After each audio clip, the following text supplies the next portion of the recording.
আজকে আমি আপনাদের সাথে শেয়ার করব পনির পেঁয়াজির রেসিপি, যেটা আপনারা ভাতের সাথেও খেতে পারবেন, ফ্রাইড রাইসের সাথেও খেতে পারবেন, রুটি নান তার সাথেও খেতে পারবেন। একদম জমে যাবে খাওয়া, একবার খেলে বারবার খেতে ইচ্ছে করবে। চলুন দেখে নিই।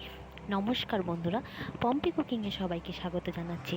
তো এখানে আমি 200 গ্রাম মতন পনির নিয়ে নিয়েছি, টুকরো করে প্রথমে কেটে নিয়েছি, তারপরে দিয়ে দিয়েছি পেঁয়াজ কুড়ানো। আমি কুড়ানিতে পেঁয়াজগুলোকে কুড়িয়ে নিয়েছি। আমি দুটো বড় সাইজের পেঁয়াজ দিয়েছি, একটা টমেটো পেস্ট দিয়ে দিলাম, আর দিয়েছি আদা রসুনের পেস্ট। একটা ছোটো টুকরো আদা নিলাম, 7 কাঠরোয়া রসুন দিয়েছি।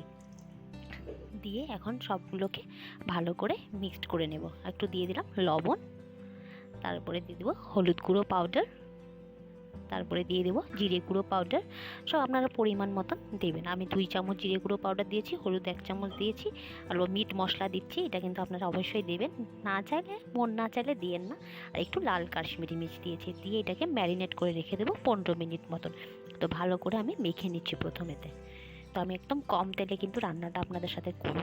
তা আপনারা একদিন খেয়ে বলবেন, যেদিনই সময় পান। কি টেস্টি হয় না খেতে, বলার মতন নেই। যেদিনই সময় পান বানিয়ে নেবেন চট করে। তো এইভাবে আমি প্রথমে মেখে নিচ্ছি ভালো মতন করে। তো আমার মাখা কমপ্লিট হয়ে গেছে। আমি 15 মিনিট এখানে রেখে দেবো এটাকে। তো আমি 15 মিনিট এটাকে এমনি রেখে দিচ্ছি। এদিকে কড়াই বসিয়ে দিলাম। তো একটু তেল দিয়ে দিলাম, তেলটা গরম হয়ে এসছে। তো একটা দারচিনির টুকরো দিলাম আর ইলাইচি দিয়ে দিয়েছি। দেওয়ার পরে ওই যে 15 মিনিট রেখে দিয়েছিলাম ওই ম্যারিনেট করে পনিরগুলোকে, ওইগুলো দিয়ে দিলাম এর মধ্যে। দিয়ে এটাকে হালকা করে নাড়িয়ে নেব। তো 1 মিনিট মতন এভাবে নাড়িয়ে গেলেই হবে। তো একটু হালকা করে নাড়ানোর পরে আমি এখানে দিয়ে দিচ্ছি একটু পনিরের মশলা। তো এটা আমি আগে অ্যাড করিনি, তো আপনারা এটা চাইলে পরেও অ্যাড করতে পারবেন। তো পনিরের মশলা দিয়ে আমি আরও 3 থেকে 4 সেকেন্ড এরকম নাড়িয়ে গেলাম। তো দেখুন আমার কিন্তু জলটা কিন্তু অনেকটা টেনে আসছে নিচে। মশলাগুলোকে ভালো মতন কষিয়ে নিতে হবে, না হলে কিন্তু কাঁচা কাঁচা গন্ধ করবে। এখন আমি দিয়ে দিচ্ছি উপর দিয়ে গোলমরিচ। আমি 3-4টে গোলমরিচকে আমি থেতো করে নিয়েছি, দিয়ে ওর মধ্যে দিয়ে দিলাম। দিয়ে একদম আলগোচ্ছ করে কিন্তু নাড়াবেন, পনির অনেক নরম হয় তো। এখন দিয়ে দিচ্ছি একটু চিনি। তো নাড়িয়ে তারপরে একটু চিনি দিয়ে দিলাম। দেখলাম আমার মশলাটা কষে এসছে। এখন আমি এর মধ্যে দিয়ে দিচ্ছি জল। এখানে আমি একটু গরম জল করে নিয়েছিলাম, তো গরম জলই দিয়ে দিয়েছি।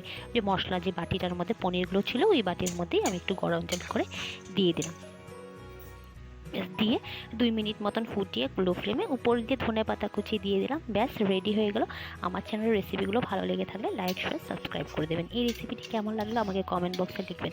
আমার থেকে আরও অন্য কোনো রেসিপি জানতে চান সেটাও লিখে দেবেন, আমি নিশ্চয়ই ট্রাই করব। আর এটা যেদিনই সময় পান বাড়িতে বানিয়ে ফেলবেন। তো গ্যাসটা অফ করে দিলাম। তো এখন গরম গরম আপনারা যেভাবে খেতে চান বানিয়ে একদিন বাড়িতে খাবেন, আর সবাইকে খাওয়াবেন। সুস্থ থাকুন, ভালো থাকুন। আর দেখুন আমি কিন্তু একদম কম তেলে কিন্তু রান্নাটা করেছি। আশা করি আপনাদের ভালো লাগবে। তো please like share and subscribe my channel. ভালো থাকুন, সুস্থ থাকুন। Tata, love you all.